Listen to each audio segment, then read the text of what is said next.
Hey there, it's Boots Owen here. This is the Privileg washing machine that I found last week, and I've just been attempting to wire up the motor.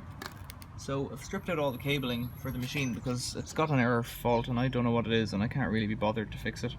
So what I've done is I've looked at these connectors here.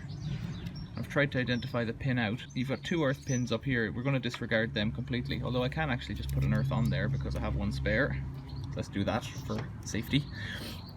Down here you've got an orange, two yellows, green, two whites, yellow and green.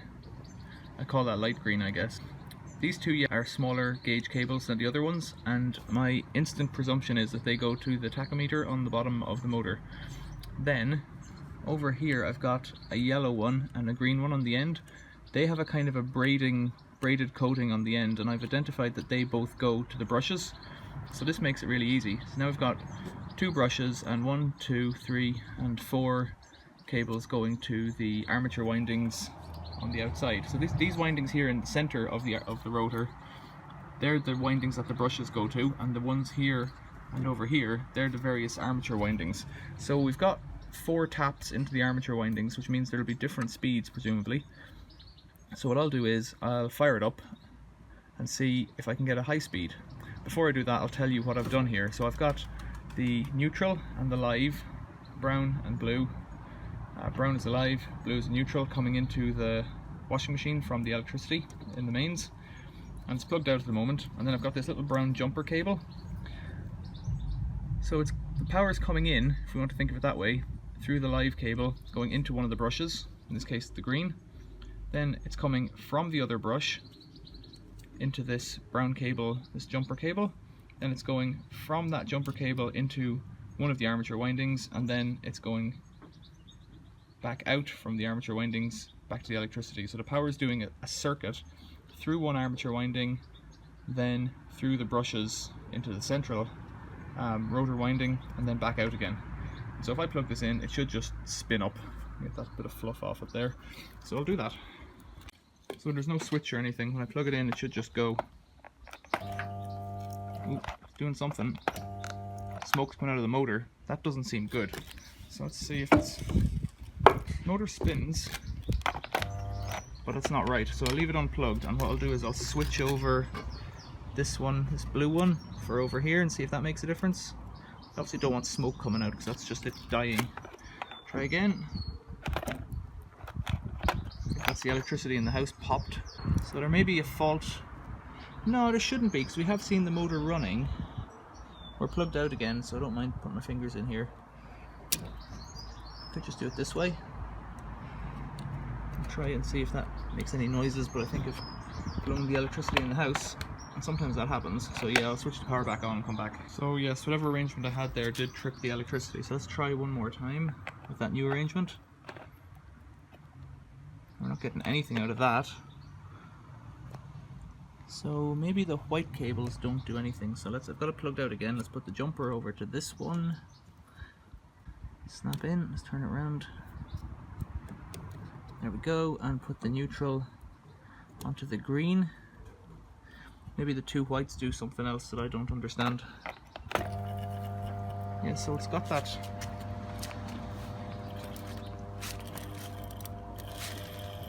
cooking motor noise again. Well, I'm not sure what's happening here, but we're getting a bit of smoke off it, so it's not good. Dud brushes maybe? Could be a case of dud brushes on an old motor. I'm getting to the point where I don't really care anymore. I suspect I'll have another motor of this shape. There's an Uzi one in the cellar, so I could just swap that in, so I'll have a look for that.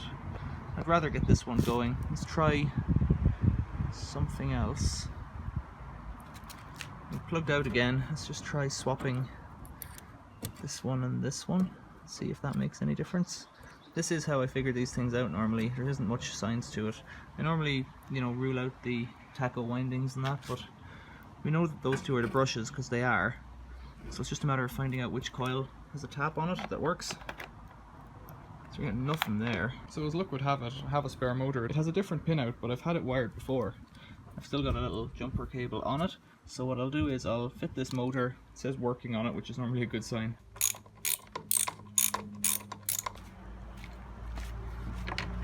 So in a normal setup I wouldn't be able to swap this motor out if I was, you know, trying to make the machine work again, because the pin out is different, so it wouldn't be compatible with the cabling that's in the machine. But just because it's for destruction, you just fit a motor that drives the belt. That's all I'm really interested in.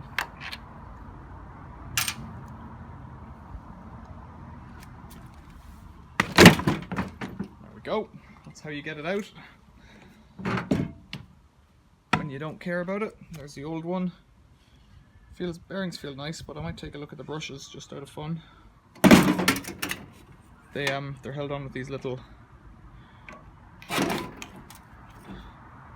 brushes are held on with little screws with a hex head. They could be a dud. So there's a connector with the power still turned off. I think on this one, white, maybe who knows. Let's not worry about the earth. Let's throw one on there and one on this brown. Let's see if that works.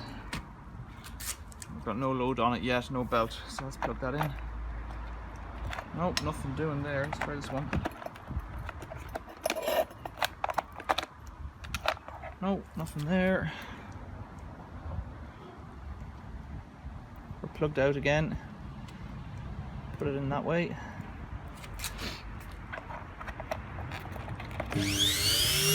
Okay, so we've got power then. We've got a working motor. We're plugged out again. That's great. The way of clipping this on, I think.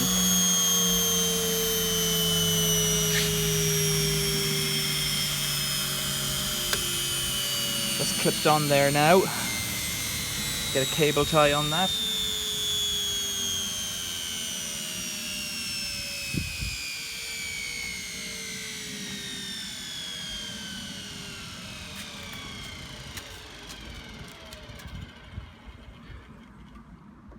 Still plugged out.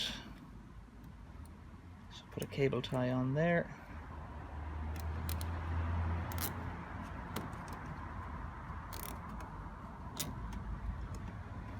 Let's put this earth on for fun. And then let's realign this belt. So put it on the motor first. Then bring it around carefully, minding your backs of your hands in case there's any sharp metal.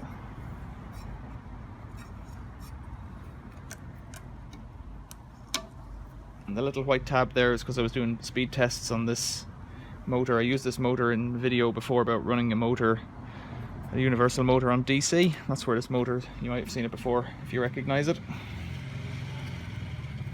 Okay, so let's get it righted and see how it spins.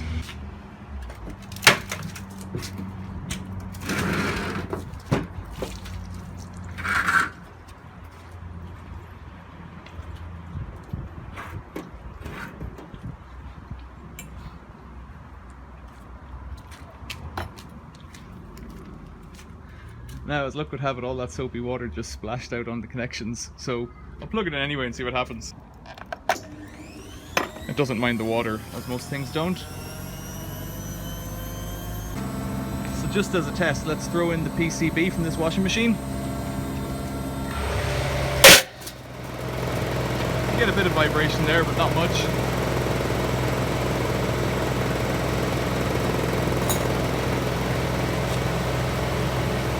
What about if I throw in the old motor?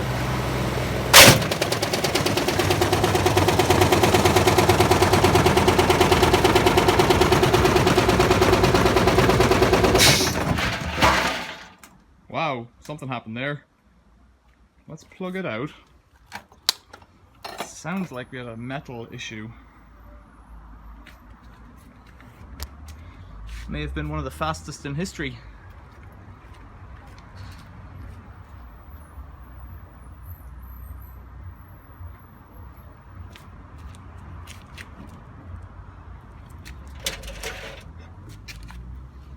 Okay, so we fairly broke the mounting point on that motor there. If you can see, that's come off and damaged the brush. So that motor is broken now. If it wasn't fully broken before.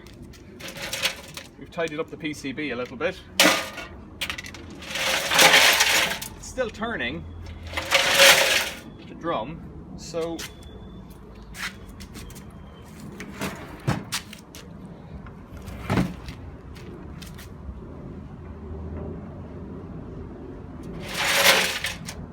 the cables are still on behind.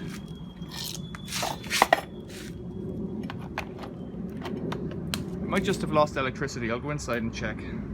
Yeah, I just lost electricity, so I'll try it again.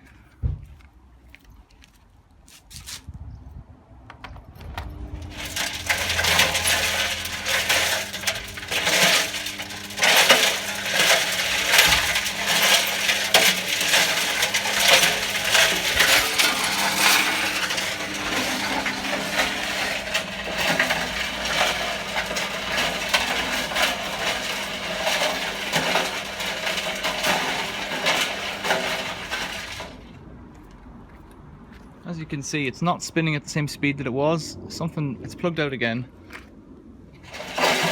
There isn't really any resistance, it's higher or whatever, so I don't really know what's wrong with it, but it could have been the water on the motor, but that doesn't normally make any difference. So I'm not really sure what's gone wrong there. I'm not sure if I'm going to bother fixing it again. I think what I'll do is I'll come back around to the front and just make a video of the stuff spinning inside when I plug it back in again, for your delectation. What I like about this machine is it has this double acting hinge, so it's got a hinge on the door and a hinge inside, so you can bring the door right out that way. Pretty cool. Contact.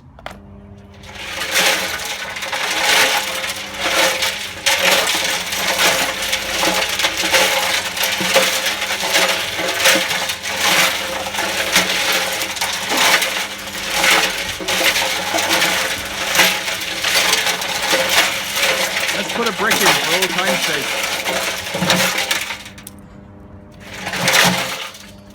No, the motor can't even move that, so it can't move the brick, so there's something wrong there.